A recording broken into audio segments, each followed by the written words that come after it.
তো 2 থেকে 3 সেকেন্ডের মধ্যে দিয়ে দেখি যে কে বা কারা আমাকে ধাক্কা দিয়ে সিএনজির মধ্যে উঠায়। পিস্তল ছিল, পিস্তল তাক করানো ছিল, তো বলতেছিল যে কোনো চিল্লাচিল্লি করতে পারবি না, লোকজন দেখে আমরা যেটা বলবো সেটা তো করতে হবে, নিয়ে যা। ধসাধসি করি, তখন আমাকে কিল ঘুষি মারে, একজন রুগীর মতো আমাদের সাথে যাবে বা কি বলে দৌড়ানোর চেষ্টা করিস তাহলে কিন্তু ফায়ার করবো। হাতুড়ি দিয়ে কপালে আঘাত করতেছিল। আমার ধর করে প্রায় ঘন্টাখানেক 95,000 টাকা ছিল, তারা সেই টাকাটা আমার কাছ থেকে নেয়। সুপ্রিয় দর্শক, আসসালামু আলাইকুম রহমতুল্লাহ। চলে এসেছি টিএ স্টুডিওতে।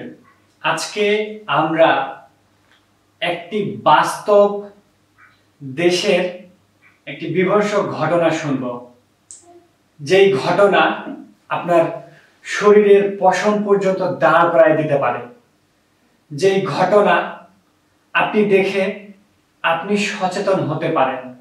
এরকম একটি বাস্তব ঘটনা আমরা শুনতে যাচ্ছি। দেশের বিভিন্ন রকম নানান ক্রাইম হচ্ছে। এই ক্রাইমের মধ্যে একটি বড় ক্রাইম আপনাদের সামনে আমরা উন্মোচন করতে যাচ্ছি। কিভাবে আসলে এই ক্রাইমটি হয়েছিল, এই ক্রাইমটি আসলে কতটুকু আরো হতে পারে, বা সাধারণ জনগণের জন্য এই ক্রাইমটি জানা উচিত বলে মনে হচ্ছে, আমরা আপনাদেরকে বিস্তারিত জানাবো। আমি আপনাদেরকে সংক্ষেপে যদি একটু বলে থাকি, সেটা হলো এক ব্যক্তিকে তুলে নিয়ে গিয়ে বিভৎসভাবে মারধর করে টাকা পয়সা ফ্যামিলি থেকে হাতিয়ে নেওয়া এবং ব্যাংক অ্যাকাউন্ট, বিকাশ, ফেসবুক সবকিছু এবং ব্ল্যাকমেল করা, এই সব কিছু বিস্তারিত আমরা আজকে আপনাদের মাঝে তুলে ধরতে যাচ্ছি। আমি স্টুডিওতে রয়েছি রিপোর্টার হাফিজুর রহমান, এবং আমার সাথে ভিকটিম হিসেবে রয়েছে রাজু হাসান মুজাহিদ। আসসালামু আলাইকুম। ওয়ালাইকুম আসসালাম। কেমন আছেন? আছি আলহামদুলিল্লাহ। ভাই, আপনি কেমন আছেন? আমি আছি আলহামদুলিল্লাহ, অনেকটাই ভালো আছি। তো যতটুকু ভালো থাকলে একটা মানুষ চলাফেরা করতে পারে ততটুকু ভালো নেই। জি, আমরা জানি আসলে আমরা ওনার কাছ থেকে বিস্তারিত মোটামুটি শুনেছি, তবে আমরা এখন আসলে আপনার সাথে ভাই, আপনার সাথে যে ঘটনাটি আসলে ঘটেছিল, তো এই ঘটনাটি আসলে আমি যেভাবে জনগণকে সংক্ষেপে বোঝাচ্ছিলাম, তো আপনি একটু ভেঙে চুরে বলবেন আসলে শুরু থেকে শেষটা আসলে কিভাবে হয়েছিল, আপনাকে শুরুটা কিভাবে করলো, এবং কোনো উদ্দেশ্য আছে কিনা, আপনার কাছে কোনো কিছু মনে হয়েছে কিনা, আপনি একটু শুরু থেকে আমাদেরকে একটু বিষয়টা বলবেন। আমি যতটুকু জানি যে আপনাকে শুরু থেকে সিএনজি থেকে আটকায়, আমি যতটুকু শুনেছি ওনার কাছ থেকে, আপনি একটু আমাদের জনগণের মাঝে পুরো বিষয়টা উন্মোচন করবেন। আমি জনগণকে আহ্বান জানাচ্ছি, আপনারা এই ফুল ভিডিওটি। হ্যালো বন্ধুরা, আপনার কি ক্ষুধা পেয়েছে? ফ্রেশ, মজাদার, সুস্বাদু হোমমেড খাবার খুঁজছেন? শাহনাজ রাঁধুনি নিয়ে এসেছে সহজ সমাধান। ঝটপট শাহনাজ রাঁধুনির পেজে চলে যান এবং আপনার পছন্দ মতো হোমমেড খাবার অর্ডার করুন। আপনারা চাইলে খাবার কাস্টমাইজ করেও নিতে পারবেন, তাই দেরি না করে ঝটপট অর্ডার করুন শাহনাজ রাঁধুনির পেজে। WhatsApp number 0178971177778। ঝটপট হোমমেড খাবার অর্ডার করুন, শাহনাজ রাঁধুনির সাথেই থাকুন। বিস্তারিত দেখবেন এবং অবশ্যই এটি আপনাদের জন্য সচেতনমূলক একটি ভিডিও হলেও হতে পারে। আপনার এই ভিডিও দেখার পরে আপনার জীবনে আপনি এক বিপদ থেকে রক্ষা হতে পেরেছেন। তবে এখন পর্যন্ত যারা আমাদের চ্যানেলটি সাবস্ক্রাইব করে দিন, যারা আমাদের ফেসবুক পেজটি ফলো করে দিন। বেশি বেশি করে এই সচেতনমূলক বিস্তারিত তথ্যটি সকলের মাঝে ছড়িয়ে দিন। আমরা কথা না বাড়িয়ে চলে যাব শ্রদ্ধেয় ভাইয়ের কাছে। ভাই, আপনি যদি শুরু করেন। ধন্যবাদ আপনাকে। শুরুতেই কৃতজ্ঞতা আপনার প্রতি যে আমাকে আপনার স্টুডিওতে কথা বলার, আমার ভেতরের যে অগোছালো কথাগুলো প্রকাশ করার একটি মাধ্যম আপনি আমাকে সুযোগ করে দিয়েছেন, তার জন্য কৃতজ্ঞ। যে বলছিলেন যে আসলেও যেভাবে আমাকে তুলে নেওয়া হয়, শুরু থেকেই আমি আপনাদেরকে জানিয়ে রাখি, দিনটি ছিল শনিবার। আমি প্রেস ক্লাবে ছিলাম। আমার দেশ পত্রিকা মাহমুদুর রহমানের একটি অ্যাসাইনমেন্ট, সেখানে আমি নিউজ কভার করার জন্য যাই। আপনি জেনে থাকবেন যে আমি নিউজ করি এবং সত্যকে তুলে ধরার চেষ্টা করি। তো সেদিনের তার ব্যতিক্রম ছিল না।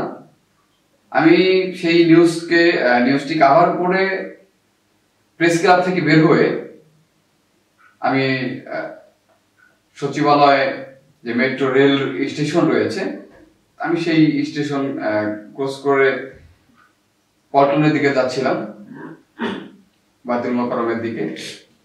তো ইতিমধ্যে একটি সিএনজি আসে। সিএনজি এসে আমার ডান হাতে আপনার কি বলে চাপ লাগে। তো আমি পিছন দিকে তাকায় দেখি যে একটা সিএনজি। তো দেখলাম যে সিএনজিটা আসতেছে, সামনের দিকে আগাচ্ছে। আমি আমার মতো, আমি একজন পথচারী যেভাবে হাঁটে, তো আমি আমার মতো করে আমি হাঁটতেছিলাম। তো 2 থেকে 3 সেকেন্ডের মধ্যে দেখি যে কে বা কারা আমাকে ধাক্কা দিয়ে সিএনজির মধ্যে উঠায়। তো আসলে ওই সময় সিএনজির, আমি যখন তাকাই তখন দেখতেছিলাম যে সিএনজির দরজাটা খোলা, মানে সিএনজি। হ্যালো বন্ধুরা, আপনার কি ক্ষুধা পেয়েছে? ফ্রেশ, মজাদার, সুস্বাদু হোমমেড খাবার খুঁজছেন? শাহনাজ রাঁধুনি নিয়ে এসেছে সহজ সমাধান। ঝটপট শাহনাজ রাঁধুনির পেজে চলে যান এবং আপনার পছন্দ মতো হোমমেড খাবার অর্ডার করুন। আপনারা চাইলে খাবার কাস্টমাইজ করেও নিতে পারবেন। তাই দেরি না করে ঝটপট অর্ডার করুন শাহনাজ রাঁধুনির পেজে। WhatsApp number 01789711778। ঝটপট হোমমেড খাবার অর্ডার করুন, শাহনাজ রাঁধুনির সাথেই থাকুন। দরজা খোলা। তো ওইভাবে আমি আর বুঝতে পারিনি যে আসলে আমার সাথে কি কোনো কিছু ঘটতে যাচ্ছে বা ঘটবে, আমি বুঝতে পারিনি।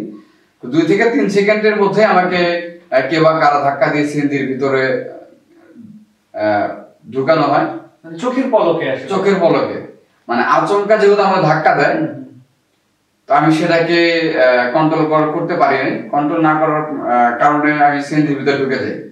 তো যখন ঢুকে যায় তখন আমার গলা, ওদের হাতে যেটা সেটা মাফলার হোক বা যেটা, ওইভাবে বলতে পারি নাই, যে কোনো কিছু দিয়ে আমার গলাটাকে তারা পেঁচানোর চেষ্টা করে। তো পেঁচানোর, যখন পেঁচায় দুই পাশ থেকে তারা টানতে থাকে, এবং যেন আমি নিঃশ্বাস না নিতে পারি বা চিল্লাইতে যারা না পারি, তারা সেভাবে একজন মানুষকে প্রচার করতে তারা দিচ্ছে না। তো এরপর আমার মুখের মধ্যে রুমাল দেয়, এরপরে গামছা দিয়ে আমার চোখ বাঁধে। তো এমন অবস্থায় আমি ধস্তাধস্তি করি আমার প্রাণ বাঁচানোর জন্য, নিজেকে সেভ করার জন্য আমি সেখানে ধস্তাধস্তি করি। জেনে রাখা হলো সিএনজির ভিতরে ছিল 2 জন। আচ্ছা। আর পিছন থেকে যে ধাক্কা দেয় সেও পরবর্তীতে সিএনজির ভিতরে ওঠে। তো সিএনজির ভিতরে 3 জন ছিল, ড্রাইভার সহ 4 জন ছিল। তো এভাবে আমাকে সেখান থেকে চোখ বেঁধে নিয়ে যায়, ধস্তাধস্তি করি। তখন আমাকে কিল ঘুষি মারে। তো কিল ঘুষির এক পর্যায়ে আমি আপনাদেরকে একটু দেখানোর চেষ্টা করি। আমার চোখ কিন্তু এখন দেখা যাচ্ছে কিনা জানি না, আপনি হয়তো দেখছেন আমার চোখের অবস্থা দেখতে পাচ্ছি যে খুবই কালো হয়ে গেছে এবং মানে একদম রক্ত জমাট বেঁধে গেছে। আপনি এর চিকিৎসা নিচ্ছেন? তো চিকিৎসা চলছে। তো আমার চোখে ওই সময় কি বলে কিল ঘুষি মারে, ওরা নানান দিক থেকে কিল ঘুষি মারে। তো ওইভাবে আমার বাম চোখে আঘাতটা বেশি লাগে। তো সেই অনুপাতে আমার চোখ অনেক ফুলে যায়। তো ওইভাবে আমাকে নিয়ে যায়। তো আমাকে প্রায়, আমি ওই সময় বুঝতে পারি নাই যে আসলে কিভাবে আমাকে নিয়ে যাচ্ছে বা কোথায় নিয়ে যাচ্ছে। আমি বারবার জিজ্ঞাসা করতেছিলাম আমার অপরাধটা কি, আমি কি করছি, আমার কেন নিয়ে যাচ্ছেন। তো ওনারা ওইভাবে কোনো কিছু বলতেছিল না, যে বলতেছিল যে আমরা তো যেখানে নিয়ে যাচ্ছি সেখানেই তো সবকিছু তো জানানো হবে, কেন নিয়ে যাচ্ছি, কোন উদ্দেশ্যে নিয়ে যাচ্ছি। ওনাদের ভাষা কেমন ছিল আসলে, ওনারা কি ভাষায়? ওনাদের ভাষা হচ্ছে একদম রাফ ব্যবহার ছিল, মানে যেটা একদম কি বলবো, একদম ছিনতাইকারীদের যে ভাষাটা হয়, কি বলে উশৃঙ্খল যে ভাষা, সেটাই তারা আমার সাথে প্রয়োগ করেছে। তো যাই হোক, এভাবে আমাকে প্রায় ঘন্টা খানেক, যেহেতু ঢাকা শহর জাম অল টাইম লেগে থাকে, তো ঘন্টা খানেক এভাবে আমাকে নিয়ে যায়। নিয়ে যাওয়ার পরে একটা সময় দেখা যাচ্ছে যে আমাকে বলতে থাকে যে এখন তোকে সিএনজি থেকে বের করব। ওরা আমাকে বলে যে এখন তোকে সিএনজি থেকে বের করব, তো কোনো চিল্লাচিল্লি করতে পারবি না, আমরা যেভাবে তোকে শিখাই দিব তুই সেভাবেই বলবি, বা ওইভাবে তো কিছু বলা লাগবে না, যা বলার প্রয়োজন আমরাই বলবো। তা আমার পিছনে পিস্তল তাক করানো ছিল। আচ্ছা, ওদের হাতে রাইফেল ছিল, পিস্তল ছিল, পিস্তল তাক করানো ছিল। তো বলতেছিল যে কোনো চিল্লাচিল্লি করতে পারবি না, লোকজন দেখে আমরা যেটা বলবো সেটা তো করতে হবে। আর এর মধ্যে আবার মারধর করছি। হ্যাঁ, মারধর করে তো আমাকে নিয়ে যাচ্ছিল। তো যখন আমাকে সিএনজি থেকে নামায় তখন বলতেছিল যে তোর গলার গামছা বা যেটা দিয়ে আমাকে পেঁচাইছে, বলছে তোর গলার ইয়া খুলে দেবো এখন, এবার তোর চোখ খুলে দিব, তুই একদম একদম রুগীর মতো, তুই একজন রুগীর মতো আমাদের সাথে যাবি, আমরা যেভাবে তোকে নিয়ে যাবো সেভাবে তোকে যেতে হবে, কোনো চিল্লাচিল্লি করতে পারবে না। মানুষ দেখে, মানুষ যদি চিল্লাচিল্লি করিস বা কি বলে দৌড়ানোর চেষ্টা করিস তাহলে কিন্তু ফায়ার করবো। আচ্ছা, দেখছেন? তো এভাবেই আমি তখন অনেক ভয় পাই, কারণ ভয় হচ্ছে চলতি রাস্তা, ঢাকার ফোর কি বলে লাইনের রাস্তা, একদম কি বলে সচিবালয়। হ্যালো বন্ধুরা, আপনার কি ক্ষুধা পেয়েছে? ফ্রেশ, মজাদার, সুস্বাদু হোমমেড খাবার খুঁজছেন? শাহনাজ রাঁধুনি নিয়ে এসেছে সহজ সমাধান। ঝটপট শাহনাজ রাঁধুনির পেজে চলে যান এবং আপনার পছন্দ মতো হোমমেড খাবার অর্ডার করুন। আপনারা চাইলে খাবার কাস্টমাইজ করেও নিতে পারবেন, তাই দেরি না করে ঝটপট অর্ডার করুন শাহনাজ রাঁধুনির পেজে। WhatsApp number 01789711778। ঝটপট হোমমেড খাবার অর্ডার করুন, শাহনাজ রাঁধুনির সাথেই থাকুন। থেকে মেট্রো রেলের নিচ থেকে আমাকে তুলে নিয়ে যায়, সেখানে আমাকেও বাঁচানোর জন্য কেউ আসে নাই। তো সেই আমাকে যেখানে নিয়ে যাওয়া হয় সেখানে একদম একটা গলি, যেখান থেকে আমাকে সিএনজি থেকে নামায়। তো ওই গলির মধ্যে আমি চিল্লাচিল্লি করব বা আমি দৌড়ে পালানোর চেষ্টা করব, ওইখানে আমাকে কে বাঁচাবে? সেই দিক থেকে আমি আর চিল্লাচিল্লি করি নাই বা আমি দৌড়ানোর সেটাও আমার সাহস হয়নি। তো যাই হোক, ওদের সাথে আমাকে রোগীর মতো করে আমাকে নিচ থেকে ওই 4 তলায় ওই বাসায় নিয়ে যাওয়া হয়। তো সেই সুবাদে আমি ওই গলি চিনি বা ওই বাসাটা আমি চিনি। তো যাই হোক, এক পর্যায়ে আমাকে নিচ থেকে 4 তলায় যখন নিয়ে যাওয়ার পরে আমাকে প্রথমত হচ্ছে রুমের মধ্যে ছেড়ে দেয়। তা আমি যখন রুমের মধ্যে ছেড়ে দেয় তখন নিজেকে নিজের আত্মরক্ষার জন্য আমি দৌড়ে পালানোর চেষ্টা করি, তখন সবাই আমাকে অ্যাটাক করে। হ্যাঁ, ওরা ছিল ওই সময় ছিল 5 জন, রুমে নিয়ে যাওয়ার পরে 5 জন ছিল, 5 জন পুরুষ আর 3 জন মহিলা। আচ্ছা, টোটাল 8 জন ছিল। হ্যাঁ, টোটাল ছিল 8 জন। তো ওরা ওইভাবে আমাকে প্রথম পর্যায়ে আমার হাত পা বাঁধে, আমার যে প্যান্ট পরা ছিল তো ওই প্যান্টটা দিয়ে আমাকে তারা বাঁধে, প্যান্টটা ছিঁড়ে তারা আমাকে আমার কি বলে পা বাঁধে, এরপর আমার যে বেল ছিল বেলটা দিয়ে আমার হাত বাঁধে। তো ওইভাবেই বাঁধার পর আমাকে হাতুড়ি দিয়ে পিটাচ্ছিল।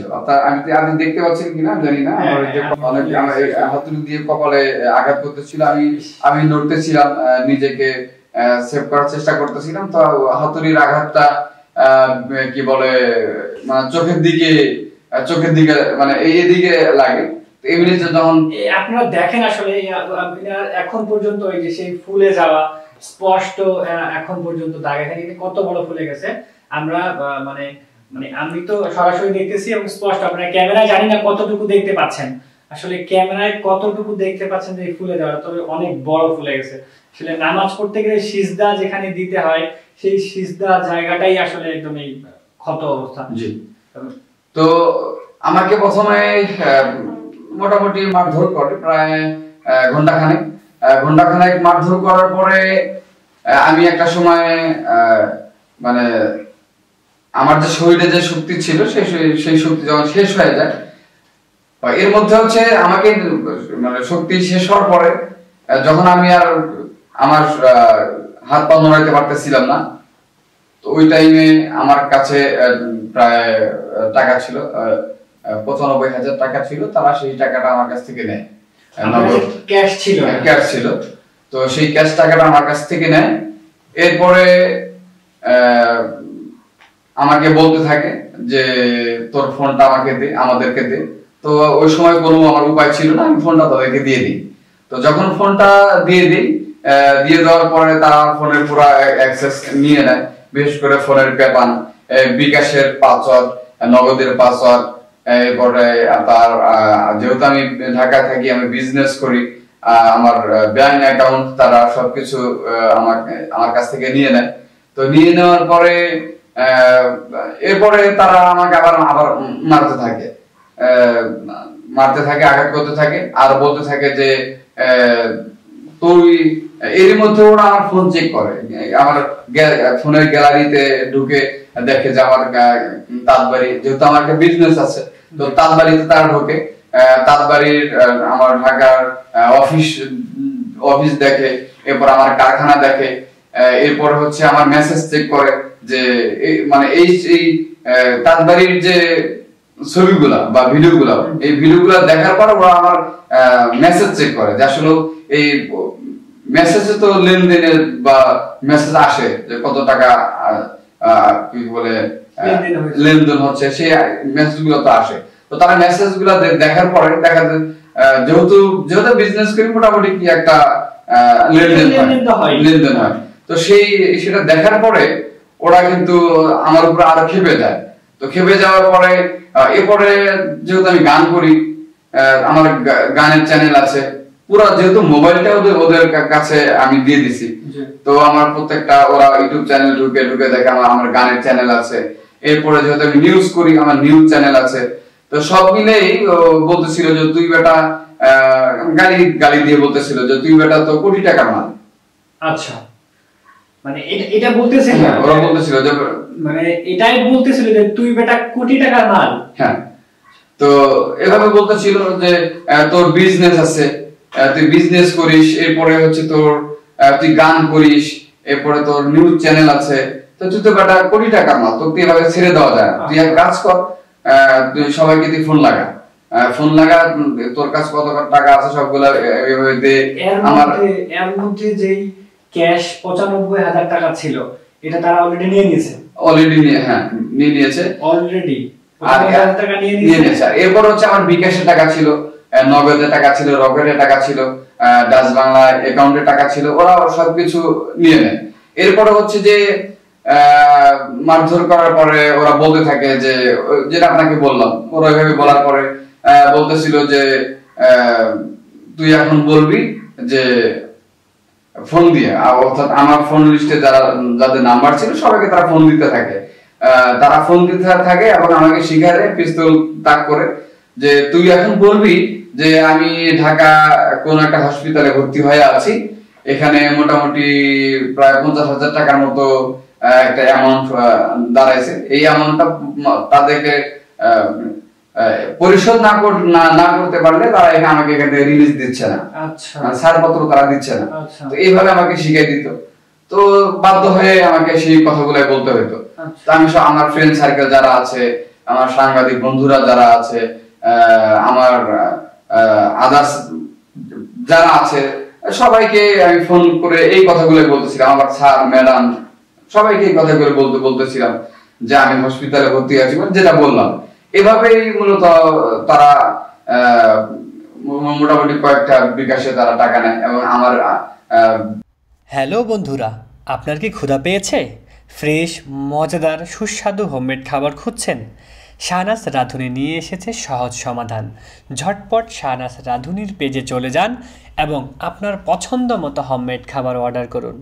আপনারা চাইলে খাবার কাস্টমাইজ করেও নিতে পারবেন, তাই দেরি না করে ঝটপট অর্ডার করুন শাহনাজ রাঁধুনির পেজে। WhatsApp number 01789711778। ঝটপট হোমমেড খাবার অর্ডার করুন, শাহনাজ রাঁধুনির সাথেই থাকুন। যারা পরিচিত বন্ধু বান্ধব যারা আছে তাদেরকে আমার অ্যাকাউন্টে টাকাটা পাঠাইতে বলে বিকাশে। তো তারা আমার অ্যাকাউন্টে টাকা পাঠায়। আর এরপর হচ্ছে যে মোটা অঙ্কের যে টাকা 20,000 30,000 ওই টাকাগুলো তাদের বিকাশে। আমার একটু জানার ছিল যে আসলে যে আপনার কাছ থেকে যখন টাকা চাচ্ছিল আপনি দিয়ে দিচ্ছিলেন নাকি আসলে দিতে চাচ্ছিলেন না বা মারতেছিল,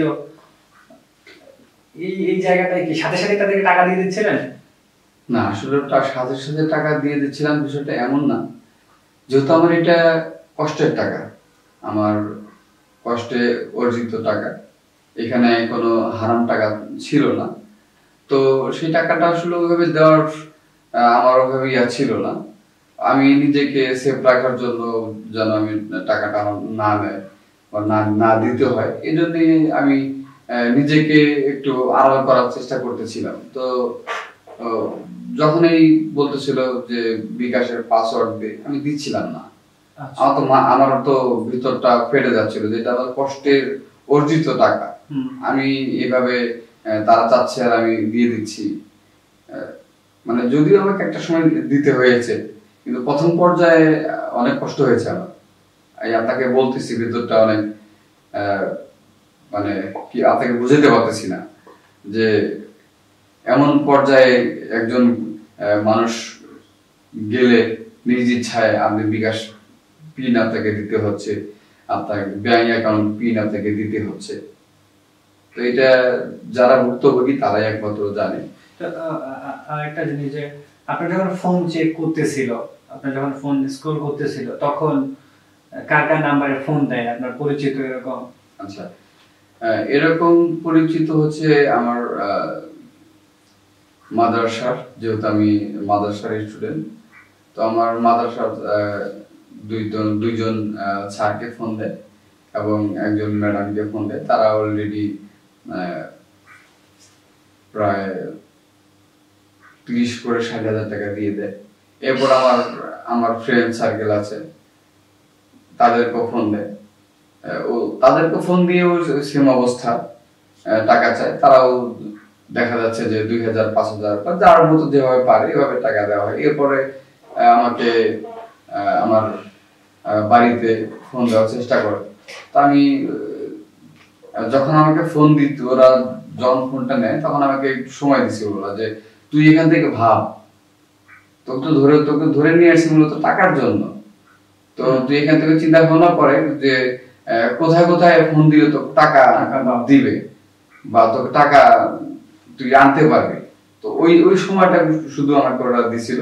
তো এর মধ্যে মানে এই সময়টুকুর মধ্যে আমি আমার বাড়ির যতগুলো নাম্বার আছে এবং যাদের কাছে ফোন দিলে অবশ্যই আমি তারা টাকা পাঠাবে, ওই রকম কিছু ব্যক্তির নাম্বার আমি অলরেডি ফোন থেকে ডিলিট করে দিই। আচ্ছা, যেমন আমার বাড়িতে যদি ফোন দিয়ে বলে যে আপনার ভাই বা আপনার ছেলে অসুস্থ, কোনো কথা নাই, তারা টাকা দিবে। তো এই যে এরপর আমার কিছু যদি বিজনেস করে আমার কিছু ক্লায়েন্ট আছে, তো তাদেরকে যদি ফোন দিয়ে বলা হয় যে ভাই আমি বিপদে পড়ছি, আপনার কাছে আমি 10 লাখ টাকা পাই বা 10,000 টাকা পাই, আমার টাকাটা দিয়ে দেন, তো 10,000 টাকা পাইলে সে 5,000 টাকা অবশ্যই দিয়ে দিবে। এরকম কিছু ব্যক্তির নাম্বারগুলো আমি অলরেডি তখন ওই সময়টুকুর মধ্যে আমি নাম্বারগুলো ডিলিট করে দিই। আর বাকিগুলো যাদেরকে ডিলিট করতে পারিনি, আসলে আমার তো অনেক নাম্বার মেলে সেভ করা, তো এই জন্যই ওইভাবে আর করতে পারিনি। পরবর্তীতে যাই কিভাবে এই টাকাগুলা টোটাল হচ্ছে যে আমার কাছ থেকে তারা 2,20,000 টাকা নেয় ক্যাশ এবং ভার্চুয়াল যেগুলা আপনার ইলেকট্রনিক ডিভাইসের যেই অ্যাকাউন্ট গুলো ছিল, বিকাশ, নগদ, এইগুলোর মাধ্যমে আপনাদের কাছ থেকে সব টোটাল তারা 2,20,000 টাকা নেয়। এরপরে আমাকে বলতে থাকে যে তোর টার্গেট হচ্ছে 5 লাখ টাকা। আপনাকে কি মারধর করছিল? আমরা যদিও দেখেছি আপনার শরীরে একাধিক ওনার শরীরে আসলে আঘাতের দাগ, আমি নিজ চোখে দেখেছি আসলে ওনার শরীরে বিভিন্ন জায়গায় দাগ।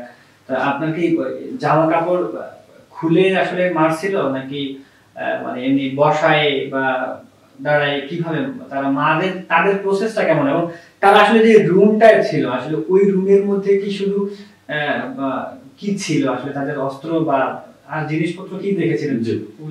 আচ্ছা, আমাকে যখন রুমের মধ্যে নিয়ে যাওয়া হয়, আপনাকে বলছিলাম যে আমি কি বলে নিজেকে সেভ করার জন্য তো যখন ধস্তাধস্তি করি তখন দেখা যাচ্ছে যে আমার কি বলে গেঞ্জি ছিল, কি বলে হ্যাঁ গেঞ্জি ছিল, তো গেঞ্জিটা ধস্তাধস্তি করার পর আমার গেঞ্জিটা অলরেডি ছিঁড়ে গেছে এবং স্যান্ডেল গেঞ্জি ছিল সেটা অলরেডি ছিঁড়ে গেছে। ওই এক কথা হচ্ছে যে পরনে ছিল ঠিক, গেঞ্জি পরনে ছিল কিন্তু তেমন ওইটা সব ছিঁড়া। এবং এক পর্যায়ে যখন আমাকে ওই 5 লাখ টাকার যখন তারা একটা অ্যামাউন্ট দাঁড় করায় যে এরপর ওরা ওই আমার যখন সবকিছু চেক করতেছিল তো তখন বলতেছিল বেটা তুই সাংবাদিক, তখন যদি ছেড়ে দিই তাহলে তুই তো আমাদেরকে মেরে ফেলবি বা আমাদেরকে মানে শান্তিতে থাকতে দিবি না। তো সেই ক্ষেত্রে আমরা 8 জন মরবো না তুই একা মরবি? তো অবশ্যই তুই একা মরবি, তো মরলে তো তোকে একা মরতে হবে, আমরা তো 8 জন মরবো না। তার মানে ওরা এইভাবে বলতেছিল যে আপনাকে পুরোপুরি মারার প্রিপারেশন নিচ্ছিল তারা। হ্যাঁ দেখছেন আসলে কি মানে ওদের প্ল্যানটা এটাই ছিল। আমার মনে হচ্ছে, আমি জানি না, আমার মনে হচ্ছে যে ওরা আমাকে মেরে ফেলার ইয়াটাই করছিল, এই জন্য হয়তো ভাবতেছিল বা এইভাবে আমাকে নিয়ে গেছে যে ওকে তুলে নিয়ে আসছি ওকে মেরেই ফেলবো। তো ও যে বিল্ডিং এ উঠাচ্ছি বা আমরা সবাই তাকে টর্চার করতেছি মারতেছি, ও তো আর কোনো এটা যে মিডিয়াতে ছাড়তে পারবে না বা কোথাও তো বলতে পারবে না।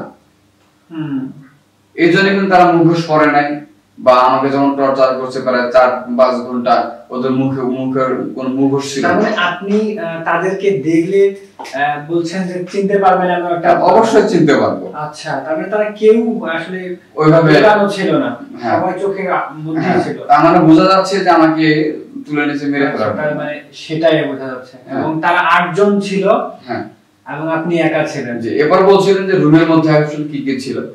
একজন মানুষকে টর্চার করার জন্য, একজন মানুষকে মানে মৃত্যুর দিকে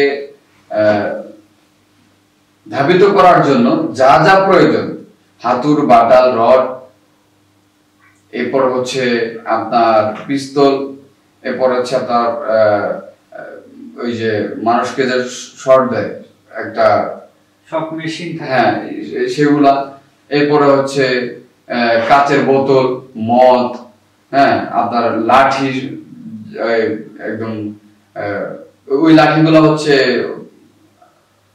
একদম মোটা, আলাদা একটা লাঠি আর কি, অন্যরকম লাঠি। তো এগুলো তো ওইখানে ছিল। তো ওরা এক পর্যায়ে আমাকে আমার মুখের মধ্যে কি বলে নেশা করার জন্য সিগারেট দেয়। আসলে আমি দেখতেছিলাম সিগারেট, কিন্তু আসলে সিগারেটের মধ্যে মানে নেশা হয়তো থাকতে পারে।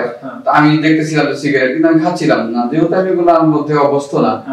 তো যেহেতু আমি খাচ্ছিলাম না, আমাকে মুখের মধ্যে ঠেলে দেয়, খুশি দেয় খাওয়ার জন্য। আমি খাচ্ছিলাম না, আমার গালিগালাজ করতেছিল। এবার সবাই ধরে মদের বোতল আমার মুখের মধ্যে দেয় মদ খাওয়ানোর জন্য। তো আমি যখন খাচ্ছিলাম না তখন আমাকে আরো বেধর পিটায়, হাতুড়ি দিয়ে পিটায়, মানে ভাষা খারাপ করে, খাচ্ছি না কেন, খাচ্ছিস না কেন, কিসের জন্য খাচ্ছিস না, খা। হ্যাঁ, তো এরপরে আবার মাঝে মধ্যে বলতো পানি খাবি কিনা বল। তো আমি তো ওই সময় ভাবতাম যে কিছু খাবো না, কারণ হচ্ছে যে আমার এরপরেও বাঁচার একটা আশা ছিল, যাতে আমি বাঁচবো, হয়তো আমাকে এখান থেকে আল্লাহ আমাকে এখান থেকে রক্ষা করবে। তো ওরা পানির ইয়া করতেছিল, পানি দেখতেছিলাম যে আসলে পানি আমরা যেটা দেখি পানি তো স্বচ্ছ পানি, পরিষ্কার, তো ওই পানিগুলো ঘোলা, তার মানে হচ্ছে পানির মধ্যে কোনো কিছু মেশানো ছিল আমাকে আরো অজ্ঞান করার জন্য, কিংবা আমি যখন আননিস্তেজ হয়ে যাই এরকম হয়তো কোনো ছিল।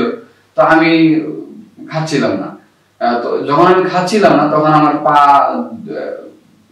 নিচ থেকে উপর দিকে ওদের যে ওই রুমের মধ্যে জানালা আছে, জানালার যে গ্রিল, এই গ্রিলের সাথে আমার পা বাঁধে, মানে মাথা নিচে পা হচ্ছে উপরে। আপনার যে ওই যে পা বাঁধতেছে এবং পা যে গ্রিলের সাথে ঝুলাচ্ছে, ঝুলাচ্ছিল, এই প্রসেসটা কিভাবে করলো বা কেন করতেছে এই টাকা? আচ্ছা, আসলে ওরা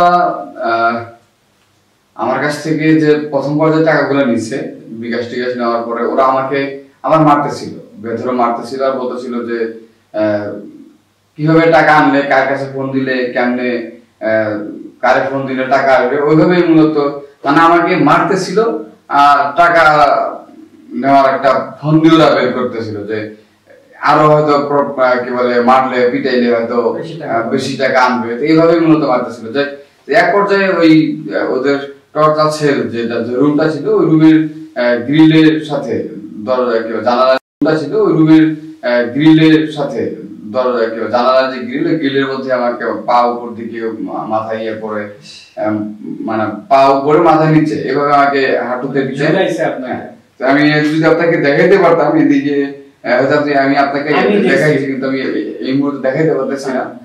তো ওই অবস্থায় আমাকে প্রচন্ড আঘাত করে, আমি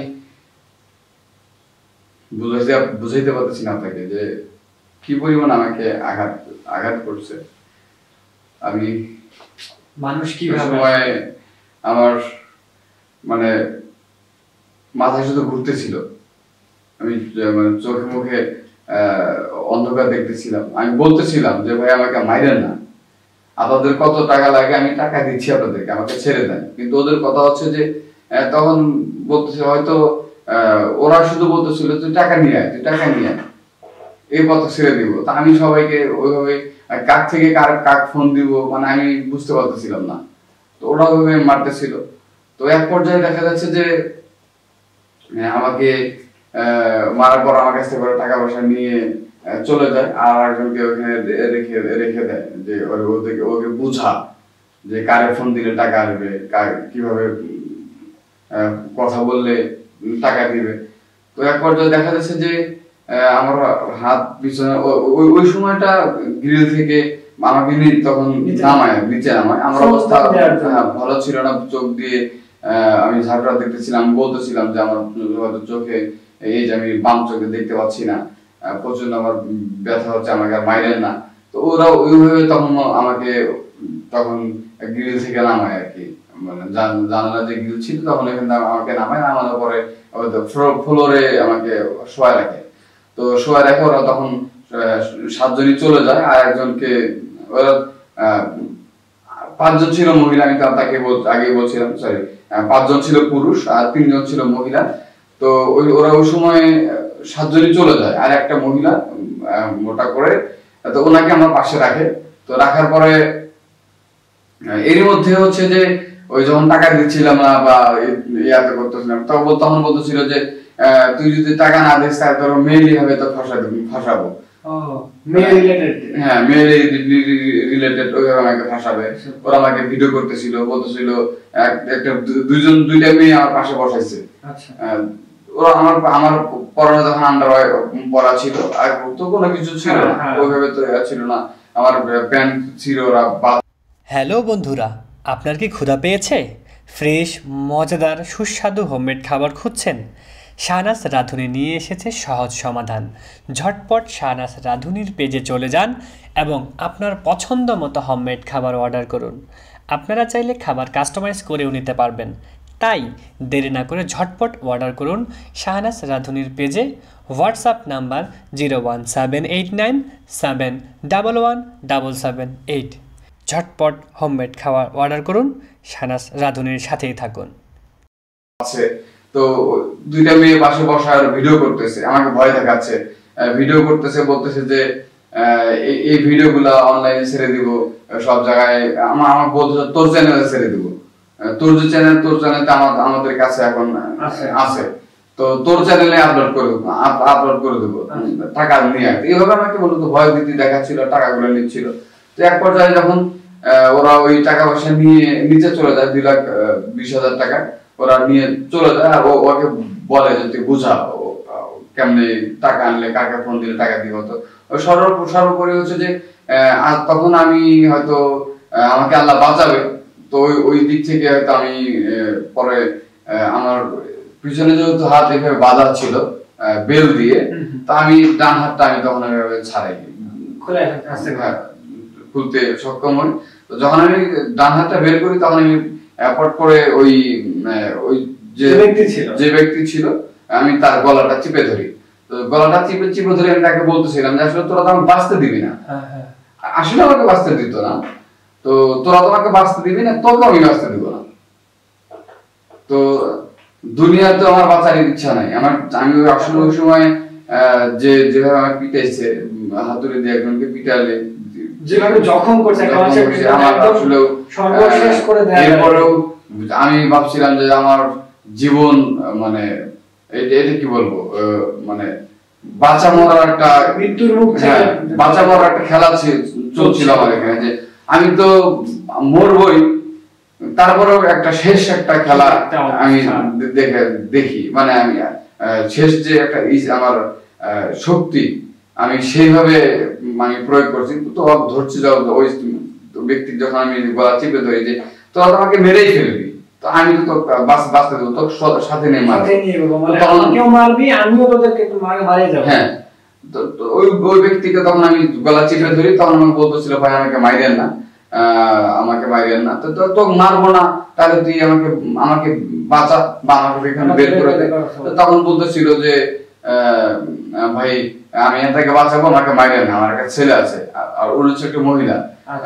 তো মহিলা ছিলই বলে হয়তো আমি মানে ওখান থেকে বের হয়ে কাবু করতে পারছি বা বের হয়ে আসার একটা, আল্লাহ আপনাকে ওই সময় সহযোগিতা করছে। তো বলতেছিল যে আমাকে মাইরে না, আমার একটা ছেলে বাচ্চা আছে, আমাকে মাইরে না, তখন মারবো না, তখন আমাকে বের করে দে। তো তখন বলতেছিল যে তাহলে আপনি কি বলে পিছন দরজা দিয়ে বের হয়ে যান। আচ্ছা, আমরা সাধারণত সামনের দরজাটা আমরা সবাই দেখতে পাই, তো পিছনের দরজাটা দেখতে পাই না। ওখানে এমন একটা ওইটা মানে কি বলে চোরাই গেট বা গোপন গেট, গোপন কুঠুরি বা গোপন গেট যেটাকে বলা হয়। আমি তো ভাবতাম হয়তো পুলিশ বা কোনো কিছু কেউ অ্যাটাক করলে ওই পিছন দরজা দিয়ে বের হয়ে যায়, তো এমন ভাবে ওই দরজাটা তৈরি করা। তো আমাকে বললো যে ওই এদিক দিয়ে বের হয়ে যান। তো আমার তো পড়ানো কোনো কিছু ছিল না, চিরাপাটা একটা লুঙ্গি ছিল। তো আমি কেমনে যে আমার বাঁধনগুলো, আমি পায়ের বাঁধনগুলো খুলছি আমি জানি না, সেটা একমাত্র উপর আল্লাহ ভালো জানে। তো আমি ওইভাবে খুলছি আর কি, খুলে ওই লুঙ্গি যেটা ছিল ওইটা আমি পরনে পেঁচাই আমি নিচে, মানে উপর থেকে নিচে নামি। তো নামে শুধু আমি দৌড়াতে থাকি সেই যাত্রাবাড়ি পোস্তগোলা জুরাইন থেকে আমি দৌড়াতে গুলিস্তান আসি। তো আমি যখন আসতেছিলাম, যেখান থেকে বের হয়েছি, আমি একটু আসতেছিলাম, মানুষকে জিজ্ঞাসা করতেছিলাম একটা জিনিস, মানে আপনারা কি মনোযোগ দিচ্ছেন একটা জিনিস, আসলে যে একটা মানুষকে যেভাবে নির্মম ভাবে আসলে মারধর করা হয়, সেই মানুষটা আসলে বাঁচার তাগিদে যাবতীয় করা যায়। আপনারা শুনছিলেন যে আসলে গা শিহরে যাওয়ার মতো একটা ঘটনা আসলে শুনছি আমি নিস্তব্ধ ভাবে, যে কিভাবে নির্মম ভাবে মারছে। একটা পর্যায়ে টাকা পয়সা নিয়ে নিছে, 2,20,000 টাকা অলরেডি তারা নিয়ে নিছে। এই মারতেছে আর টাকা নিচ্ছে, ওই 2,20,000 টাকা হয়তো তারা ভাগাভাগি করার জন্য, হয়তো বা কোনো কিছু আরো আনার জন্য হয়তো তারা গিয়েছে, এবং একজনকে দায়িত্ব পর্যন্ত দিয়ে গেছে তুই আরো বেশি করে বোঝা যেন টাকা দেয়। তো আল্লাহ স্বয়ং আল্লাহ হয়তো ওনাকে সহযোগিতা করেছেন, এবং আল্লাহ পৃথিবীতে রিজিক রেখেছেন ওনার জন্য, এবং তাৎক্ষণিক গলা চিপে ধরছে এবং বাঁচার জন্য, যে যার গলা চিপে ধরছে সে বাঁচার জন্য অনুরোধ করছে, তখন ওনাকে বের করে দেওয়া। এমন জ্ঞান আসলে, মানে একটা ভয়ঙ্কর, মানে একটা ওই পরিস্থিতি, আসলে পরিস্থিতিটা মানে ওই পরিস্থিতি বোঝার মতো, আসলে প্রকাশ করার মতো ভাষা মনে হয় যে আমাদের নাই। আসলে ওই পরিস্থিতিতে যারা পড়ছে তারা একমাত্র বুঝতে পারে যে যারা ভুক্তভোগী। ঢাকা শহরে এরকম আমি যে একাই যে ভুক্তভোগী হয়েছে এমন না, এটা কিন্তু তারা না, আসলে এই ঘটনাটা কিন্তু শুধু যে আপনার সাথে তা কিন্তু না, এরকম মানে অনেক টার্গেট করে ব্যক্তিকে আসলে এমন করা হয়। আমি জানি না আপনাদের কারোর সাথে এমন ঘটেছে কিনা, তবে যদি ঘটে থাকে অবশ্যই যদি চান যে আপনারা আপনাদের গল্পটি আমাদের সাথে প্রকাশ করবেন, তো অবশ্যই আমাদের ডেসক্রিপশনে দেওয়া তথ্যে নাম্বারে যোগাযোগ করবেন বা মেইলে আমাদের সাথে যোগাযোগ করবেন।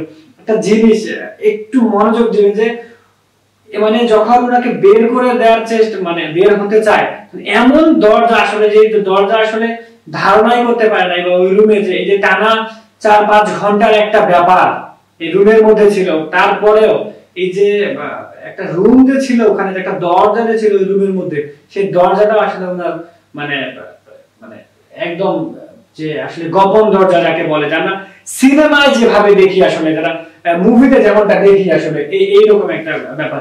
আপনি যখন নিচে বের হন, নিচে যখন বের হয়ে চলে যান, তখন আপনার মানে আপনি বললেন যে আপনি শুধু আপনার আন্ডারওয়্যার পরা ছিল, আপনি কি শুধু ওই ব্যবস্থায় বেরোছিলেন নাকি আবার অন্য কিছু ওখানকার?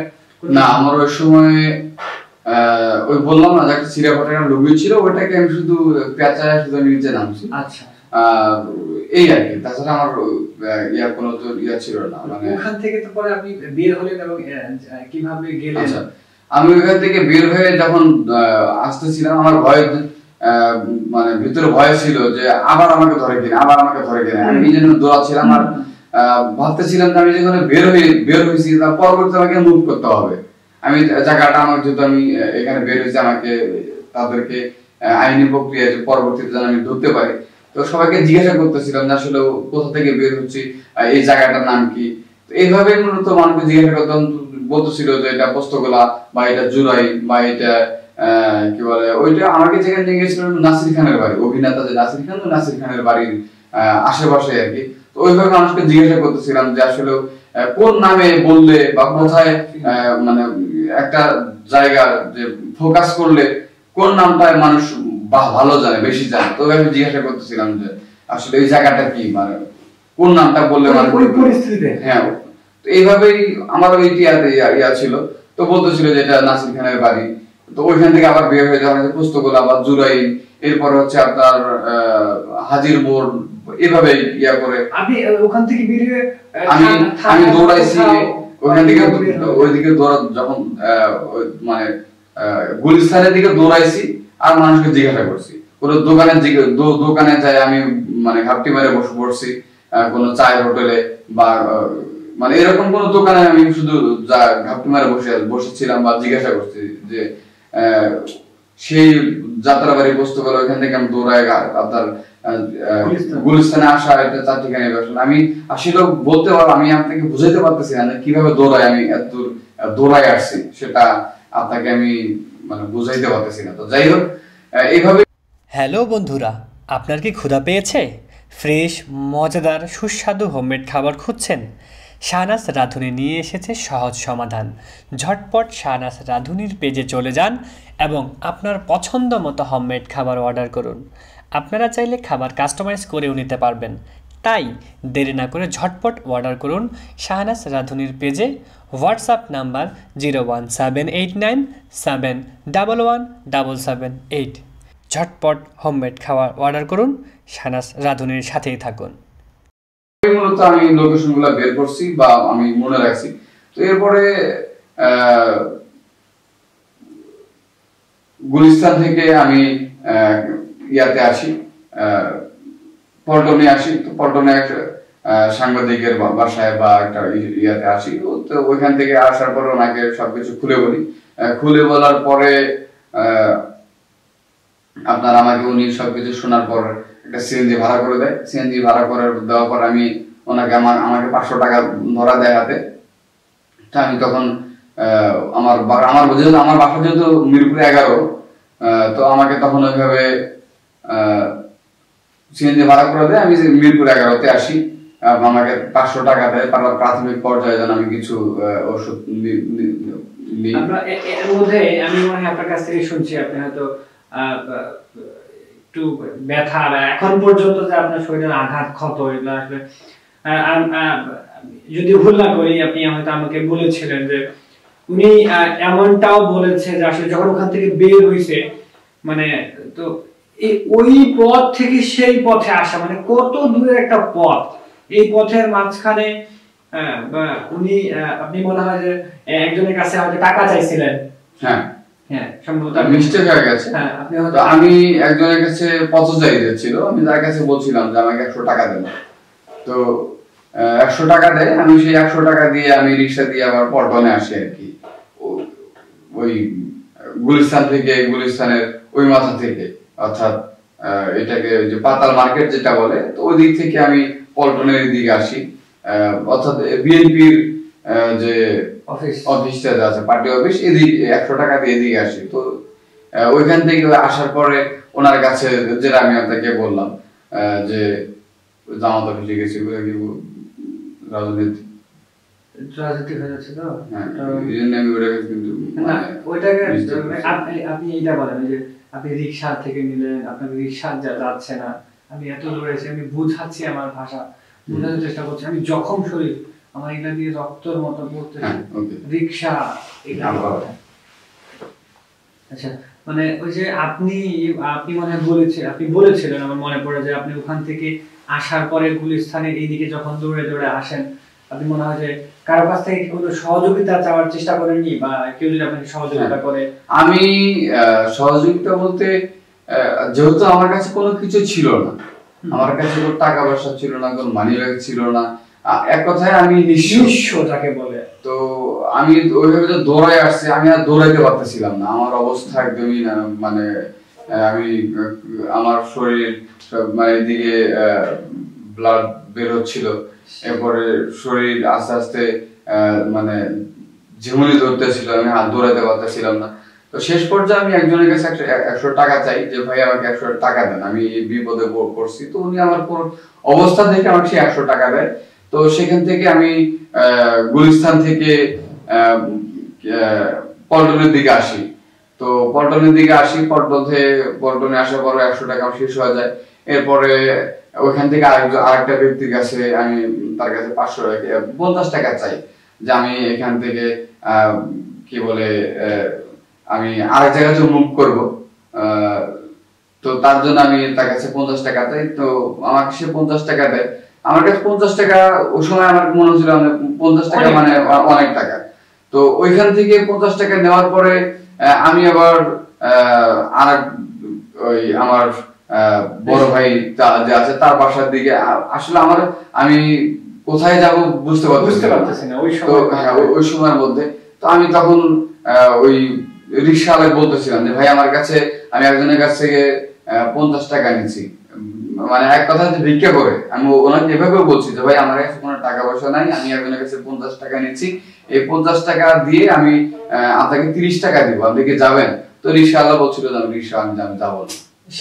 আমার হচ্ছে বিপদ, কিন্তু রিক্সাওয়ালা ঢাকার মধ্যে ওই সময় আমি ওনাকে এভাবে বলছিলাম যে দেখেন এই 50 টাকা আমার কাছে আছে, আমি এই 50 টাকা দিয়ে 50 টাকা আমি আপনাকে দিব না, বা আমার ওইরকম নাই, আমি 30 টাকা আপনাকে দিব, আপনি কি যাবেন? তো রিক্সাওয়ালা বলতেছিল যে আমি যাবো না। তো এরপরে আরেক রিক্সাওয়ালাকে আমি বললাম যে ভাই আমার এই করুণ অবস্থা, আমি কি সবকিছু ভেঙে বললাম, আমার চোখের অবস্থা, আমার কপালের অবস্থা, আমার কি বলে শরীরের অবস্থা, শরীর সবকিছু দেখে তো আসলে ঢাকা শহর সবাই ভালো বা সবাই খারাপ এমন কিন্তু না। তো উনি আবার বললো যে ঠিক আছে আপনি 30 টাকা দেন, আমি 30 টাকা দিয়ে নিয়ে যাবো। এটা আরেকজন হ্যাঁ। উনি পর আমাকে ওইখান থেকে 30 টাকা দিয়ে পর আমাকে নিয়ে যায়, নিয়ে যাওয়ার পরে সেই আমার গন্তব্যস্থলে আমাকে সে নামায় দেয়। পর ওইখান থেকে আমি আমার সেই বড় ভাইয়ের অফিস বা বাসায় যাই। যাওয়ার পর আমি তাকে সবকিছু খুলে বলার পরে সে আমার যারা ঊর্ধ্বতন যারা ছিল আপনার পরিচিত তাদেরকে বিষয়গুলো জানানো হয়। এরপরে হচ্ছে যে আমাকে উনি বলতেছেন যে ভাই এভাবে তো এখানে থাকা ঠিক না, আপনার তো অবস্থা বেশি একটু ভালো না, গুরুতর অবস্থা। ওই মধ্যে আপনার তো একটা চিকিৎসা ইমার্জেন্সি ইমিডিয়েট দরকার। দ্বিতীয় কথা হচ্ছে ওই পরিস্থিতিতে আসলে আইনি কোনো সহযোগিতা বা প্রশাসনিক কোনো সহযোগিতা আপনার মাথায় আসছিল কিনা বা করছেন কিনা? আমি বলবো, যেহেতু আপনি জানার জন্য জিজ্ঞাসা করছেন, অবশ্যই বলবো। তো ওইখান থেকে আমি আসার পরে আমাকে তো সে সিএনজি ভাড়া করে দিল। আর ওই সময় রাত বাজে প্রায় 12টা, তো ওই সময় তো আমি একা, আমি কোনো কিছু বুঝতে পারতেছিলাম না। তো পরবর্তীতে আমাকে সিএনজি ভাড়া করে দেয়। আমি সেই সিএনজি ভাড়া করে আমি মিরপুরে আসি, যেহেতু আমার বাসা মিরপুরে আসি। প্রাথমিক পর্যায়ে আমি কিছু মেডিসিন নিয়ে এভাবে আমি বাসায় আসি। আমার বাসায় আসতে রাত একটা বাজে। তো এরপরে আমি বাসায় আসার পরে আমার যেহেতু আমি বাসায় একা থাকি, আমার আমি একটা ইউনিট নিয়ে থাকি। তো ইউনিটে আর দুইজন আছে, অর্থাৎ আমি একা থাকি আর দুইটা রুম আমি ভাড়া দিই, মানে সাবলেট। তো সেক্ষেত্রে আমার যে সাবলেট যারা ছিল তাদেরকে মানে বোন বা ভাই হিসেবে আমরা একটা সম্পর্ক হয়ে গেছে। তাকে আমি বোন হিসেবে মানি, সে আমাকে ভাই হিসেবে মানে। তো সেদিক থেকে ওই বোনের হাজবেন্ড বা ওই কি বলে যারা ছিলেন, তো তারা আমাকে বলে যে ভাই, ওই ভাইটা মানে বোনের, যেহেতু ওনাকে বোন হিসেবে মানতাম, তো ওই বোন বা বোনের ওই হাজবেন্ড আমাকে বলতে থাকে যে আপনার যে অবস্থা, আপনার বাসায় ফোন দিয়ে জানানো উচিত। আমি অনেকবার মানা করি যে না, আসলে এভাবে এখন বলবেন আমার বাড়িতে সবাই টেনশন করবে। আমার কিন্তু আসলেও আমি ছোট থেকে বাইরে থাকি, তো মানে বাইরে থেকে অভ্যস্ত হয়ে গেছি। তো আমার কেন জানি যতই বাধা আসুক, আমার জ্বর, সর্দি, মাথা ব্যথা বা ছোটখাটো কোনো কিছু হইলে আমি বাড়িতে জানাই না। আচ্ছা, এখানে একটা প্রশ্ন আসলে থেকে যায়, সেটা হচ্ছে যে আপনি যখন বের হন, আপনার সময়টা কি আপনি দেখেছিলেন যে এত সময়, রাত নাকি দিন? যখন আপনি বের হন, যে ওই যে ছেঁড়া লুঙ্গি পরে, তখন কয়টা বাজে? মানে রাতের কথা বলেছিলেন, রাত আসলে তখন কয়টা বাজে ঘড়ির কাঁটা? এটা ওই যে আপনাকে বললাম না যে আমি আসতেছিলাম, আমাকে জিজ্ঞাসা করতেছিলাম, আর যে লোকের কাছে আমি টাকা নিচ্ছি 100 টাকা, তো ওনাকে আমি জিজ্ঞাসা করছিলাম যে ভাই কয়টা বাজে। মানে ওই সময়টাই হচ্ছে যে আমি আনুমানিক করছি, যে মানে জানতে পারছি। মানে কখন বের হয়েছি সেটা বলতে পারবো না, কিন্তু আমি যখন গুলিস্তানের দিকে যখন আসছি ওই সময়টা আমি জিজ্ঞাসা করছি ভাই কয়টা বাজে, তখন বলছিল যে ভাই 11টা বাজে। ওই সময়টা ধরেই আমি আপনাকে মানে বিষয়টা বললাম আর কি। আচ্ছা, তবে এর মধ্যে তো এই যে আঘাতের যন্ত্রণাটা তো ভুগতেই হচ্ছে, আবার এসব মানে চলতেছে, একটা কি বিভৎস একটা অবস্থা। আসলে এটা আপনাকে বলে বোঝানো যাবে না। নিজেও আসলে থেমে যাচ্ছি। আপনি তো আমার অবস্থা দেখছেন, আপনি তো আমার ভিতরের অবস্থা, মানে শরীরের অবস্থা তো দেখছেন। তো এরপর হচ্ছে যে আমার বাড়িতে ফোন দেয় এক পর্যায়ে, প্রায় তখন রাত বাজে 2টা। ফোন দেয়, তখন পঞ্চগড় থেকে আমার পরিবারের লোকজন ঢাকায় যায় প্রাইভেট নিয়ে।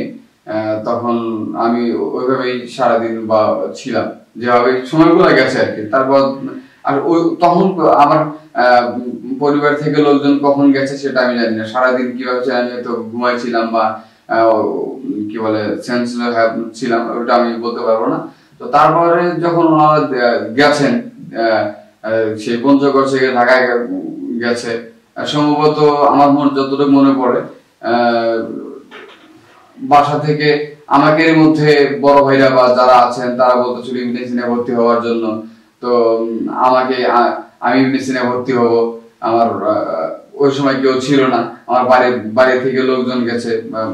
তো তারা বলতেছিল ইউনিভার্সিটি ঢাকায়, যেহেতু আসলে আমি একা থাকি, আমার বাড়িতে বিজনেস আছে, আমার কারখানা দেখাশোনা করার মতো লোক ওইরকম নাই। 2 ভাই তারা একদিন ঢাকায় চলে গেছে, এদিকে কারখানা দেখাশোনা করতে হবে, ঢাকায় কে থাকবে? তো তারা বলতেছিল যে না, দিনে ঢাকায় তোকে রাখবো না, এলাকায় নিয়ে ট্রিটমেন্ট করাবো। তো এক পর্যায়ে আমি আমার যে বড় ভাই যারা আছেন তাদেরকে বলতেছিলাম যে আমার যেটা মোবাইল নিয়ে গেছে, আমার এখানে সবকিছু অ্যাক্সেস মোবাইলের মধ্যে। আমি মানে আতঙ্কে ছিলাম যে কি থেকে কি হচ্ছে, মানে বুঝতে পারতেছি না। তো ওই সিমের মাধ্যমে টাকা পয়সা সবাই কাছ থেকে নিচ্ছে। তো সর্বোপরি হচ্ছে যে আমি একটা টেনশনের মধ্যে ছিলাম। আমি খালি চাচ্ছিলাম যে ঢাকার মধ্যে আমি থাকবো বা ঢাকার মধ্যে ট্রিটমেন্ট নিয়ে আমি সুস্থ হব, কিন্তু আমার ভাইরা ওটা মানতে ছিল না। হ্যালো বন্ধুরা, আপনার কি ক্ষুধা পেয়েছে? ফ্রেশ, মজাদার, সুস্বাদু হোমমেড খাবার খুঁজছেন? শাহনাজ রাঁধুনি নিয়ে এসেছে সহজ সমাধান। ঝটপট শাহনাজ রাঁধুনির পেজে চলে যান এবং আপনার পছন্দ মতো হোমমেড খাবার অর্ডার করুন। আপনারা চাইলে খাবার কাস্টমাইজ করেও নিতে পারবেন। তাই দেরি না করে ঝটপট অর্ডার করুন শাহনাজ রাঁধুনির পেজে। WhatsApp number 01789711778। ঝটপট হোমমেড খাবার অর্ডার করুন, শাহনাজ রাঁধুনির সাথেই থাকুন। এক পর্যায়ে আমাকে উদ্বোধন যারা আছেন বড় ভাইরা তারা বলে যে ঠিক আছে তাহলে তুমি এক কাজ করো। এরই মধ্যে ওই যে ভাই যার বাসায় গেছিলাম বা যার অফিসে গেছি, তো উনি আমার বড় ভাইদেরকে অলরেডি সবাইকে জানাই দিয়েছে যে রাজু অসুস্থ বা তাকে ছিনতাইকারী ধরে বা এরকম করে মারধর করছে, সবাই বিষয়টা জানে। এরপরে আমার বাসায় আসার পর আমার বাটন ফোন ছিল, সেই বাটন ফোন দিয়ে আমি সবাই সাথে একটু কন্ট্যাক্ট করার চেষ্টা করেছি, বা আমার বড় ভাইয়ের যে হোয়াটসঅ্যাপ নাম্বার যে ছিল সেটা দিয়ে সবার সাথে একটু কন্ট্যাক্ট করার চেষ্টা করেছি। তো এক পর্যায়ে বড় ভাইরা আমাকে একটা মানে ব্যক্তিকে দিলেন যে শ্যামপুর থানায়, অর্থাৎ যাত্রাবাড়ির দিকে যে শ্যামপুর থানায়, ওইখানে বললো যে তুমি তো ওইদিকে যাও। মানে আপনি আমার বড় ভাই মামলা দেওয়ার জন্য, হ্যাঁ, যেহেতু পাশে আমার সাথে তখন বড় দুই ভাই গেছে, তো তাদের সাথে কথা বলতে বললো যে তাহলে আপনারা তাকে শ্যামপুর থানায় নিয়ে যান। আর মোটামুটি তো আপনার কাছে একটা তথ্য পেয়েছেন। তো শ্যামপুর থানায় আমি যখন গেলাম, যাওয়ার পরে ওইখানকার বড় ভাই উনি দিগন্ত টেলিভিশনে ছিলেন। আচ্ছা, দিগন্ত টেলিভিশনে ছিলেন, তো উনি আমাদের সাথে ছিলেন।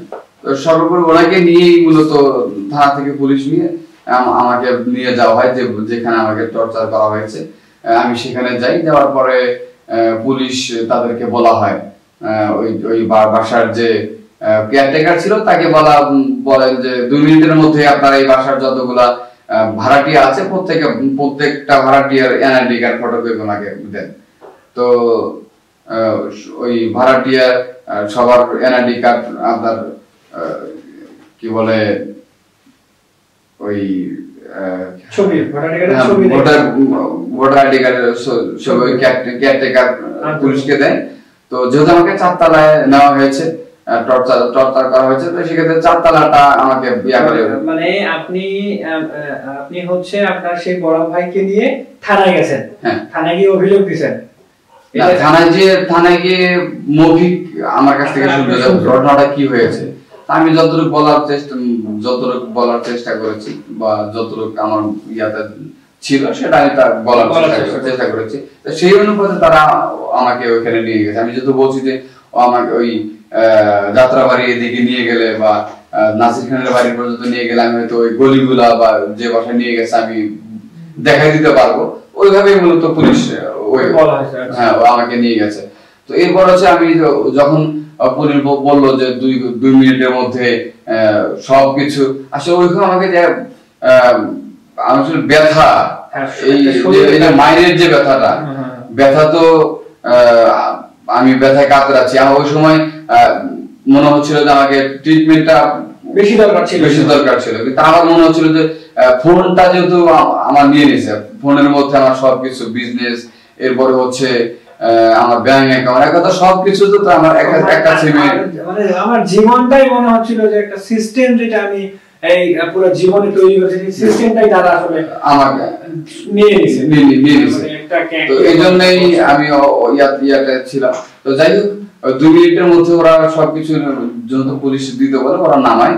এরপর হচ্ছে যে এনআইডি কার্ড শো করে, আমাকে যেহেতু 4 তলায় নিয়েছিল আমি একদম শর্টকাটে মানে শেষ করার চেষ্টা করতেছি। তো পুলিশ সব এনআইডি কার্ড দেখেন, দেখার পরে 4 তলায় যেহেতু আমাকে নিয়ে গেছেন, তো 4 তলায় যত ভাড়াটিয়া ছিল সবার ভাড়াটিয়া এনআইডি কার্ড আমাকে দেখায়। তো এর মধ্যে আমি 2 জনকে শনাক্ত করতে পারি যে এই 2 জনকে আমাকে মানে টর্চার করেছে। তো সেখান থেকে পুলিশ আমাকে, আপনি ওই যে 8 জনের মধ্যে 8 জন ব্যক্তির মধ্যে আপনি 2 জনকে শনাক্ত করতে পেরেছি। কি একটা ব্যাপার! তাহলে আসলে মানে আগামীতে আসলে কি শুনতে যাচ্ছি আমরা, মানে আপনারা দেখছেন যে আগামীতে আমরা কি শুনতে যাচ্ছি। আসলে যারা এখন পর্যন্ত এটি শেয়ার করা যায়নি শেয়ার করে দিন, বেশি বেশি করে সাবস্ক্রাইব করে দিন, এবং এরকম গল্প বা ঘটনা, বাস্তব ঘটনা কে বলতে চান আমাদের স্টুডিওতে, এবং কে কার সাথে এমন ঘটনা ঘটেছে অবশ্যই আমাদেরকে জানাবেন। আমরা ভাইয়ের কাছে যাব। আপনার কাছে যখন ওই 4 তালার যে দুইজনকে শনাক্ত করা হলো, তখন সেই শনাক্তকারী কি পুলিশ কি করলো তখন? আমি তখন আমাকে বললো যে তখন আমার ছিল, যেহেতু রাত ওই সময় ঢাকা শহর, আমি তখন একটা চাদর পেঁচানো ছিল আমি আমার ইয়াতে, তো আমাকে তখন বললো যে আপনি এখান থেকে চলে যান। অর্থাৎ হ্যালো বন্ধুরা, আপনার কি ক্ষুধা পেয়েছে? ফ্রেশ, মজাদার, সুস্বাদু হোমমেড খাবার খুঁজছেন? শাহনাজ রাঁধুনি নিয়ে এসেছে সহজ সমাধান। ঝটপট শাহনাজ রাঁধুনির পেজে চলে যান এবং আপনার পছন্দ মতো হোমমেড খাবার অর্ডার করুন। আপনারা চাইলে খাবার কাস্টমাইজ করেও নিতে পারবেন, তাই দেরি না করে ঝটপট অর্ডার করুন শাহনাজ রাঁধুনির পেজে। WhatsApp number 01789711778। ঝটপট হোমমেড খাবার অর্ডার করুন, শাহনাজ রাঁধুনির সাথেই থাকুন। আপনি অন্ধকার একটা জায়গায় আপনি লুকান, যেন আপনাকে দেখা না দেখতে পারে। আচ্ছা, তো তখন ওই 2 ব্যক্তিকে আপনার নামানো হয় ইয়া থেকে বা বাসা থেকে। তখন তার নামে তাদেরকে জিজ্ঞাসা করা হয় যে এরকম কোনো ঘটনা ঘটছে কিনা, তো তারা অস্বীকার করে। তো অস্বীকার করে, এরপরে পুলিশ সেখান থেকে চলে আসে। পরবর্তীতে আমি যে যখন থানায় আসি আমরা, তো তখন পুলিশকে জিজ্ঞাসা করলাম যে আসলে তাদেরকে গ্রেফতার করলে না কেন? তো পুলিশ বলতেছে যে গ্রেফতার করবো, তাদের নামে কোনো অভিযোগ নাই, তাদের নামে কোনো মামলা নাই, মানে কোন ওয়েতে তাদেরকে গ্রেফতার করবো। তো বলতেছিলাম যে আপনি গ্রেফতার করে নিয়ে আসেন, আমরা তো মামলা রেডি করি এর মধ্যে। তো পুলিশ বলতেছিল যে আমাদের সোর্স হচ্ছে 3 থেকে 4 জন, তো তারা যদি আমাদের উপরে অ্যাটাক করে তাহলে তো আমরা তো রক্ষা পাবো না। মানে পুলিশরাও আসলে এখন নিরাপদ না, কারণ এটা আমি ওপেনলি বলে রাখি, পুলিশরা তো একজনের গোলাম ছিল। বাংলাদেশে একটা সময় এমন গেছে যে জামাত শিবির কোথাও যদি 2 জন একত্রিত হইতো বা সন্দেহ হলে, মানুষের মধ্যে যদি জামাত শিবির কোনো সন্দেহ হইতো, তৎক্ষণাৎ দেখা যাচ্ছে 2 মিনিটের মধ্যেই সেখানে পুলিশ গ্রেফতার তুলে নিয়ে যেত। কিন্তু আমি সবকিছু ডকুমেন্টস দেওয়ার পরেও সেখানে কিন্তু পুলিশ গ্রেফতার করেনি। তো এক পর্যায়ে বলছে তাদেরকে গ্রেফতার করবো, তাদের নামে কোনো মামলা নাই, তাদের নামে কোনো অভিযোগ নাই, কিভাবে তাদেরকে গ্রেফতার করবে? তো বলতেছিলাম যে আপনারা মামলা রেডি করেন, কি বল গ্রেফতার করেন, আমরা মামলা রেডি করি। তো বলতেছেন যে ঘটনাস্থলে যেখানে তাকে তুলে নেওয়া হয়েছে সেখানে আপনি যান। তো শাহবাগ, যেহেতু আমাকে প্রেস ক্লাবের সামনে থেকে তুলে নেওয়া হয়েছে, তো প্রেস ক্লাবে আপনার বললো যে পল্টন থানায় যান। তো পল্টন থানা আসলাম, পল্টন থানা বলতেছে এটা আমাদের এরিয়া না, এটা হচ্ছে শাহবাগ থানার এরিয়া। শাহবাগ থানায় গেলাম, শাহবাগ থানা বলতেছে এটা আমাদের কি বলে এখন দেশের পরিস্থিতি ভালো না, নানান দিক থেকে তারা বলতেছিল। তো সেই দিক থেকে দেখা যাচ্ছিল যে মানে হেনস্থার শিকার হচ্ছিলাম, মামলা নিচ্ছিল এক থানা থেকে আরেক থানা, আরেক থানা থেকে আরেক থানা, এরকম এখন চলতেছে। এভাবেই মূলত আমাকে হয়রানি করানো হয়েছে। শেষ পর্যায়ে আসলে কোনো ওয়ে না দেখে আমি পরে গ্রামে চলে আসি। এখন গ্রামে আছি, দিনাজপুরে মোটামুটি ঢাকায় ট্রিটমেন্ট নেওয়া হয়েছে, ডাক্তার দেখানো হয়েছে। টোটাল আমাকে এই যাবত 4টা ডাক্তার আমাকে দেখানো হয়েছে। মানে কি পরিমাণে আঘাত করলে আসলে এতগুলো ডাক্তার দেখাইতে হয়? আপনারা বুঝতে পারতেছেন যে 4টা ডাক্তার অলরেডি দেখানো হয়েছে। এই হচ্ছে অবস্থা। এখন দেখা যাক, একটু সুস্থ হই, ঢাকায় গিয়ে পরে আসলে বুঝতে পারতেছি না যে এরপর আবার মামলা মানে করতে পারবো কিনা, সেটা জানি না, চেষ্টা করতে হবে আর কি।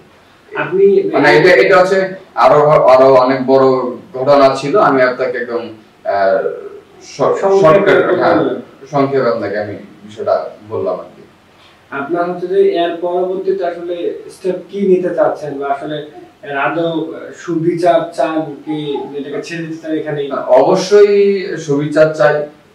এদেরকে যদি এবার ছেড়ে দেওয়া যায় তাহলে তো তারা তো এর থেকে আরো বড় ক্রাইম করার সিদ্ধান্ত নিল, তারা আরো বড় ক্রাইম করবে। তো আমি চাচ্ছি যে যেহেতু আমাকে হেনস্থা করেছে, হয়তো এর আগে এভাবে করেছে, আরো অনেকে হেনস্থা করেছে, কিন্তু ওইভাবে হয়তো প্রকাশ পায় নাই।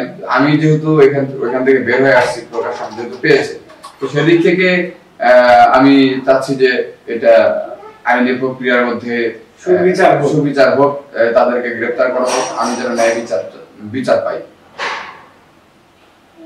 তাহলে কাছে শুকরিয়া আসলে যে আপনি ওই হ্যালো বন্ধুরা, আপনার কি ক্ষুধা পেয়েছে?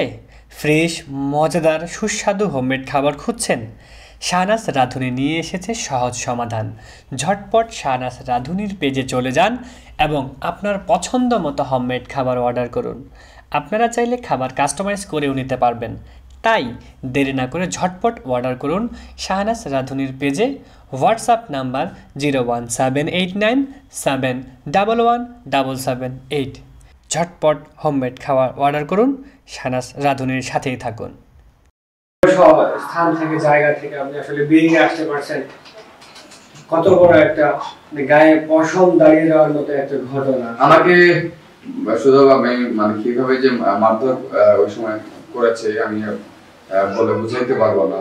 যে আমার ভিতরের অবস্থা আসলে একজন মানুষকে যদি বেধরম পিটায়, লাঠি সোটা দিয়ে, রড দিয়ে, হাতুড়ি দিয়ে যদি আপনার এই কি বলে হাঁটুতে বা বুকে এদিকে যে লাথে, এরপরে দূর থেকে মনে করেন যে আয়সা লাথি দিত পেটের মধ্যে, মানে অনেক দূর থেকে, কারণ ওই অল যেটা আছে আপনার এই স্টুডিওর পিছনে ওইখান থেকে তারা মানে দৌড়ে এসে আমাকে এখানে মানে লাথিতে পরে এখানে তার মানে কথা মায়ের সারা কোনো কথাই নেই। মানুষ বলে না যে মায়ের উপর কোনো ওষুধ নাই, তো ওরা সেটাই আসলে আমাকে প্রয়োগ করেছে যে একে মায়ের না দিলে টাকা আসবে না, এই জন্য আমাকে অনেক অত্যাচার করছে আর কি। একটা পর্যায়ে তারা তো সিদ্ধান্ত নিয়েছে যে আমাকে বাঁচায় রাখবে। ওই যে 5 লাখ টাকা বলছিলাম, যে 5 লাখ টাকা অ্যামাউন্টটা ধরা দিয়েছিল যে 5 লাখ টাকা আগে দে, 5 লাখ টাকা দে, তারপর আসলে চিন্তা ভাবনা করবো যে তোকে বাঁচিয়ে রাখা যায় কিনা। আপনার ফোনটা ছিল, আমার সব নিয়ে গেছে। আমার শুধু ফোন না, ফোনের যত অ্যাক্সেস ছিল সবকিছু ওদের কাছে, এখন ওদের কাছে। আমি কোনো কিছু উদ্ধার করতে পারিনি। মানে আমার এখন কি বলবো, দেখছেন কি বিভৎস অবস্থা, কিভাবে আসলে মারধর করছে তারা। এই গল্প শরীর শিহরিত করছে, গায়ের লোম দাঁড় হয়ে গেছে, আমারই কেমন লাগতেছে এখন। তো সকলকেই সচেতন হওয়ার জন্য এটি অবশ্যই সকলের কাছে ছড়িয়ে দিবেন। যারা এখন পর্যন্ত আমার টিএ নিউজটি সাবস্ক্রাইব করেনি, সাবস্ক্রাইব করে দিবেন, পাশাপাশি লাইক, কমেন্ট, শেয়ার করে পাশেই থাকবেন। এবং এই ঘটনা, এমন আরো ঘটনা আপনাদের কার সাথে ঘটেছে, এমন ঘটনা আপনারা কে স্টুডিওতে ফুটেজ দিতে চান, অবশ্যই আমাদের সাথে যোগাযোগ করবেন। ডেসক্রিপশনে আমাদের ফোন নাম্বার দেওয়া আছে, আমাদের জিমেইল নাম্বার দেওয়া আছে, আমরা আপনাদের সাথে যোগাযোগ করবো ইনশাআল্লাহ। এবং গোপন একাকিত্ব জায়গা থেকে এড়িয়ে চলুন। একা সন্তানদেরকে চলতে ফিরতে দূরে রাখুন। সকলকে সচেতন করুন। আপনার দেশে, বিদেশে, বাহিরে আপনার সন্তান, আপনি নিজে আপনার চলাফেরা করেন। অবশ্যই নিজের সুরক্ষার দায়িত্বটা নিজেকে নিতে হবে এবং সচেতন থাকতে হবে। সকলকে অসংখ্য অসংখ্য ধন্যবাদ। আমাদের শাহনাজ রাঁধুনি পেজটি ফলো করে দিবেন এবং হোমমেড খাবার যারা চান এই পেজে অর্ডার করবেন। এই পেজে পুরো বাংলাদেশ ব্যাপী চানাচুর খাবার অর্ডার নেওয়া হয় এবং খুব সুস্বাদু হোমমেড খাবার। সকলেই অর্ডার করবেন এবং অন্যকে অর্ডার করার সুযোগ করে দিবেন। সকলকে অসংখ্য অসংখ্য ধন্যবাদ। সকলের সুস্বাস্থ্য কামনা করে আজকে টিএ স্টুডিও শুট থেকে আপনাদেরকে এখানে শেষ করতেছি। সকলকে আসসালামু আলাইকুম রহমতুল্লাহ। সর্বশেষ ছিলাম আমি হাফিজুর রহমান। ধন্যবাদ।